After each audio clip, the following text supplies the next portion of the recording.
I mean, we focus very much on unlocking human promise wherever work happens, and we partner with leading organizations globally around the world, and support them in their ambitions to grow and to evolve their business to win.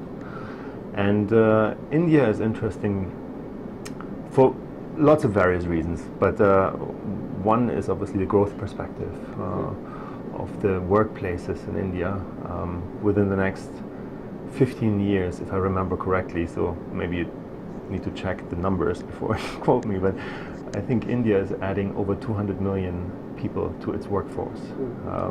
So there's an immense growing middle class in the country. There's a lot of development happening. I mean, you can see that in the beautiful building that we're actually in. It's happening in Gurgaon. We see that happening in Mumbai and Bangalore and Hyderabad, and I'm sure in many cities that I don't know, like Chennai, Chandigarh, or there's a lot of growth happening. There are a lot of companies that in the past perhaps came to India for labor arbitrage reasons. There's a lot of BPO business in India still. A lot of that is moving also recently to the Philippines, and more companies realize that the workforce that they build over time in India is very skilled, it's very well educated, and they're evolving their business from a BPO focus more and more into a KPO environment, really knowledge processing world, and starting to innovate. Some Indian companies are entering global markets. Many global companies are entering more and more the Indian market. I mean, the whole political changes about FDI and so on and forth that have happened over the last years, and especially now the last couple of months, will enable more and more international companies to do business in India. So there's a local growth at home. There is a local marketplace that is growing, and therefore there are more and more also foreign companies kind of like looking seriously at India to address that market. And so there's a lot of there's a need to support those companies when it comes to their workplace and how they're gonna remain competitive, how they become more competitive, and especially how they engage their workforce. Steelcase recently we conducted the first really global quantitative engagement study together with Ipsos, and that led to a really large report about the different engagement levels and work cultures around the world. And if you look at India, then the surprising thing is that India is, or maybe not so much surprising for you, but we were kind of like surprised by it. Maybe that speaks somewhat to to how people think and feel about different parts of the world that they don't know so much about yet. But India has the highest engagement rate of all countries that we surveyed in the world. And that is a very pleasant surprise. I mean, on the one hand, the results might be a little bit skewed because more than 50% of the respondents in India were managerial level. And as a manager, you have a lot more opportunities to decide how you work, right, and how you plan your day. Whereas, like as a regular employee, you're actually more told how to do things. So it's maybe not as extreme that that India is that far ahead or that different from other countries, but it is a country with a very highly engaged workforce, and we want to help our customers to really unlock that potential that they already have in their workforces today, and turn their BPO, KPO kind of business into more value creation in innovation. So I mean, you're very right to say that obviously we don't directly engage the workforce. This is obviously done by our customers. What we focus on is on the workforce needs, on the aspirations and the desires of regular people at work. And we focus really on their psychological and physiological well-being and social well-being, emotional well-being, if you will, and that we call that the power of place. If we address all of those at the same time, and that has to do with giving people choice.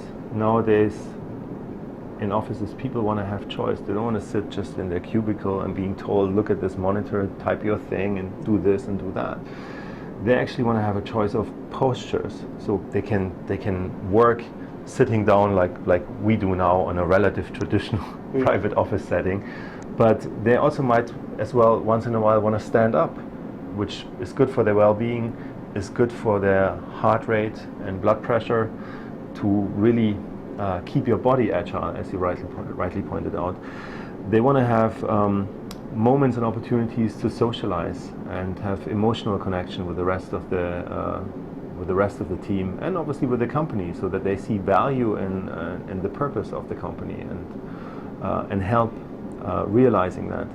So it's about a palette of place, so that you don't are stuck in only one particular place, but throughout the day, depending on the task that you engage in, you can move through the office, sometimes even beyond the office building, and go from a regular work desk setting to perhaps a lounge setting, maybe a third place kind of environment. You could go to a Starbucks-like setting within your office.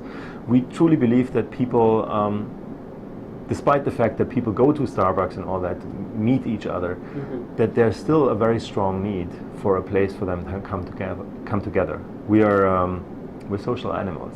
We like other people around us, right? So we like our co-workers, we like to socialize, we like to work together and collaborate. So the power of places need to provide you for opportunities for rejuvenation, for focus, for collaboration.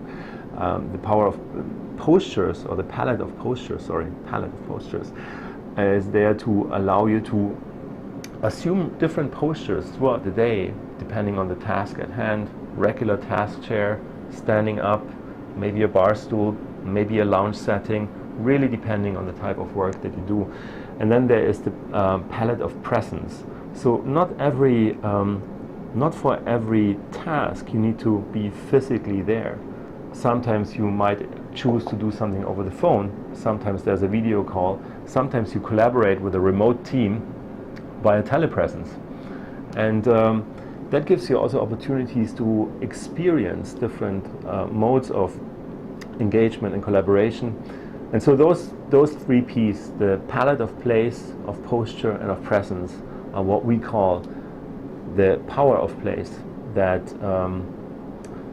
really engage the person, the human. So it's not about the workers, the work. It's really about the people in the end, right? We're all kind of like private persons too.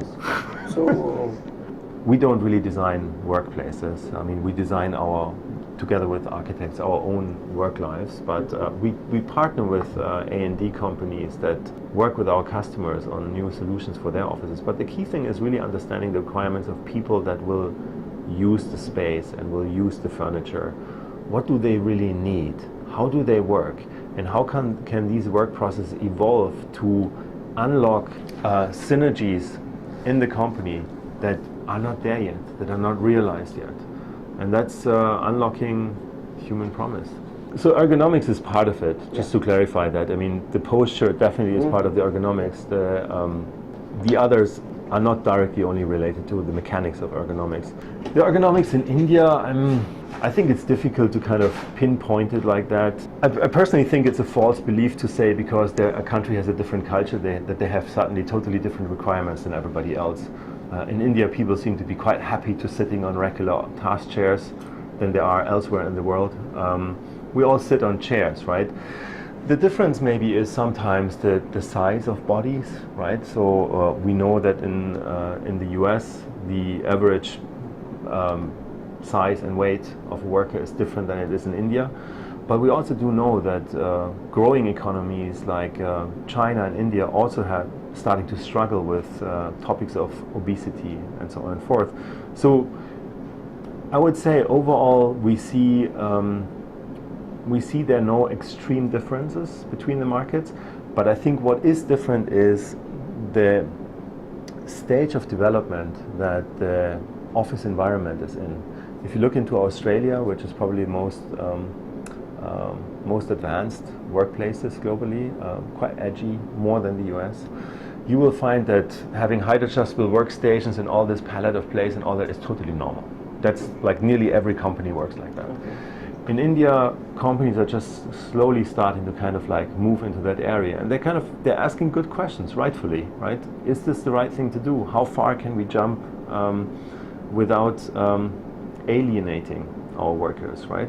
Some people are kind of, for 5 years you work in a particular way, you're quite happy what you achieved, right? And you think you're going to progress like that, and then suddenly your company is, and it's all different. You have to stand half of the day, and everybody's kind of like, I don't want to stand half of the day. So these cultural changes, behavioral changes, and the recognition of the different values just takes time. And this is something that you cannot achieve overnight just by changing the furniture. So this is a process that companies have to go through, and we work with our customers very, very closely in identifying the particular needs of the company and map out with them a journey. How far can you push, when and where, to evolve your culture, to evolve your business, and to address the particular needs of the company. It's also, different processes might require different things. If you're working in a finance organization, you work with a lot of documents. You'll need access to those documents, so you need to have them around. Now, if you're a salesperson, you're tied to your mobile phone, right? That's the last thing you would give to anyone. Anybody else. And the second thing is maybe a notebook and a power adapter especially, or a mobile battery to take with you. But apart from that, the rest, you don't really care, right? You have a mobile phone, you have a notebook, you have power, that's it. And so the needs are different between different functions. The needs of our customers are different depending on which industry they're in, what the proportions of the workforce is, and what type of functions. So there's not one solution that kind of cuts it for all. It's a different solution nearly for everyone.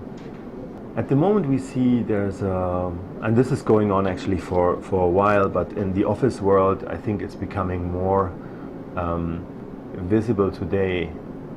It's in other parts of the furniture industry, it's visible for a little bit longer. There's a trend for a more human office. There's a trend for spaces that are more humanized, that are warmer, that give you these different places and postures, provide that. There's a trend towards like an authentic materiality. So people don't want to have only plastic and the likes around it. Although, I mean, plastic is authentic as a plastic material, right? But it's not necessarily a natural material. So you will see materials like wood, stone, woven fabrics out of natural fibers with a stronger texture and with a stronger character. You see that coming back more and more and more in various industries. The office is one of them. You'll see that in residential industry for quite a while, that trend. So 10, 15 years ago, when you would get a wooden floor in an office building or in a house, you would try to get something that looks as perfect as possible, right? And you would have a thick lacquer on top to protect it, so it will always look perfect. Today there's an acceptance that wood is a natural material. You might have a brushed surface that gives it a little bit more structure. You can see also this wood surface, for example, you can see the grain. It's a much more natural grain. It's not a composite. You can see that there's only a little bit of protective film on top. It's still good enough to wipe and clean, and you will not get red wine stains, but you can still see pores of the material, and you can feel them when you touch it. It has a warm, tactile quality that a melamine surface would not have. So we'll see more and more of that coming back. There's this humanizing aspect. There is more in the office industry. It's called people call it ancillary furniture, ancillary. Sorry, I'm always struggle with the pronunciation. Ancillary furniture. It's less traditional office furniture, right? It's like the office mainly defined today by desks and by task chairs and a pedestal where you keep your documents and all that. But due to the different places and the different postures someone could assume throughout the day, people don't sit at their desk all the time. Actually, there's an underutilization of desks, so having an assigned desk for everybody is already a real estate.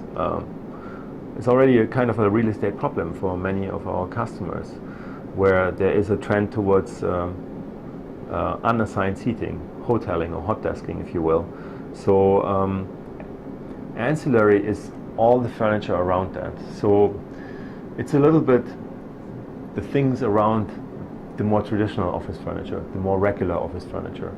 But it's not traditional or in any negative sense. It's just depending on the task at hand. You want to have like a high-performing workstation, or you want to sit in a comfortable lounge and have a chat with your coworkers.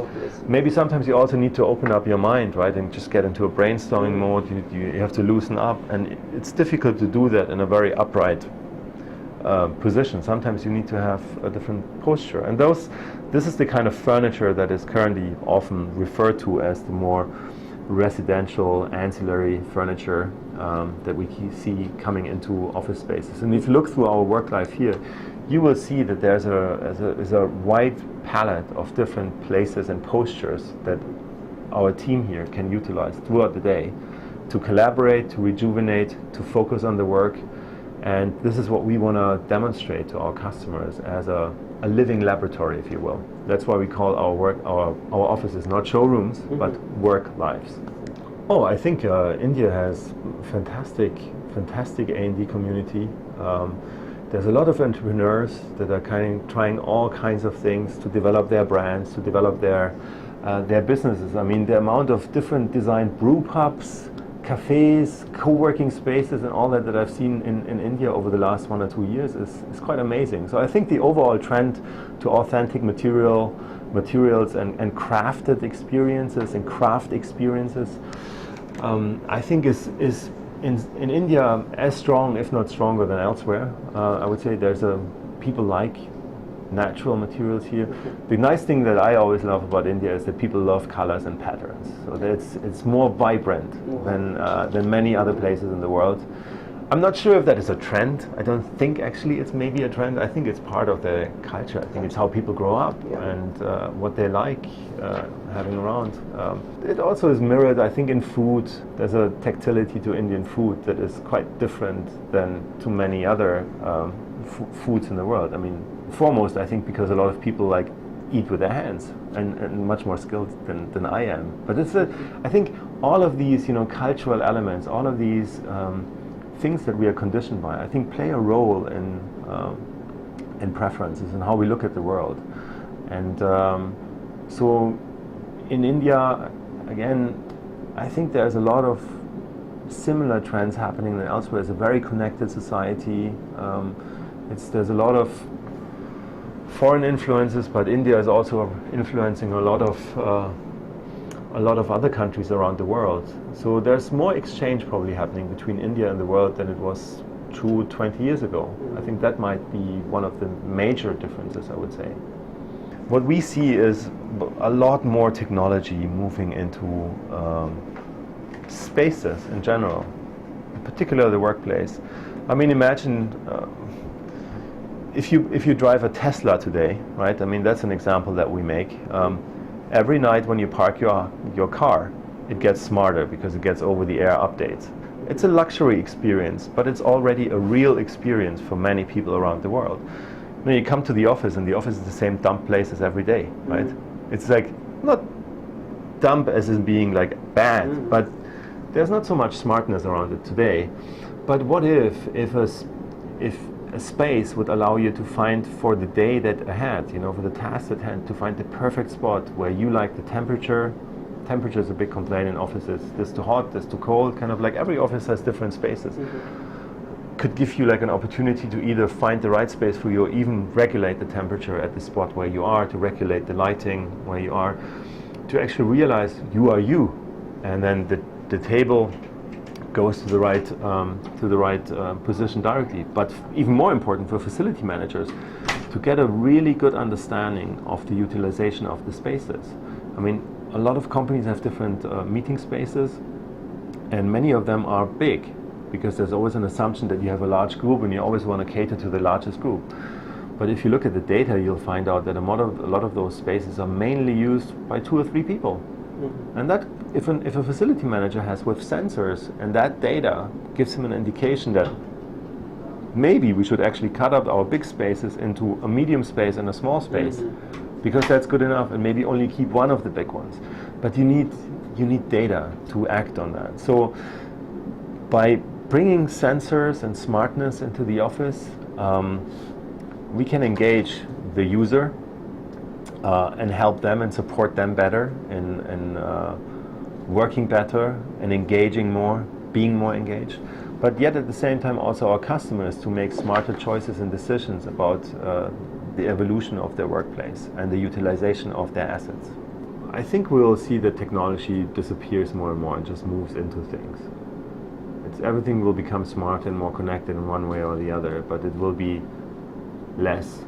So in India, one part of the discussion is always around cost, but not in the sense that companies are not willing to pay for good solutions. It's more that Indians are very skilled negotiators. They're very good in kind of like understanding what commodity prices are, what technology costs, and so on and forth. So there's a challenge to kind of like get to a good fit between costs and delivered value. But I think one of the challenges that is unique to very large workforces, which is very dominant in India, that you have offices with 5,000, 10,000, 30,000 employees, especially around Bangalore, Hyderabad area, is that a lot of the facility managers, a lot of the key decision makers in the companies are educated, they traveled the world, they're experienced, they have a lot of ideas of what they want to do, but it's difficult to convince the workforce because there's so many different opinions. Nobody wants to give up like things that are nice and comfortable right now and move to something else, even if the new one might be better, but hey, we're not sure, right? So this process of engaging the workforce and the people in the company and demonstrating that value through little prototypes and experiments that you can actually get feedback on, that's one of the key things we find in working on progressive solutions.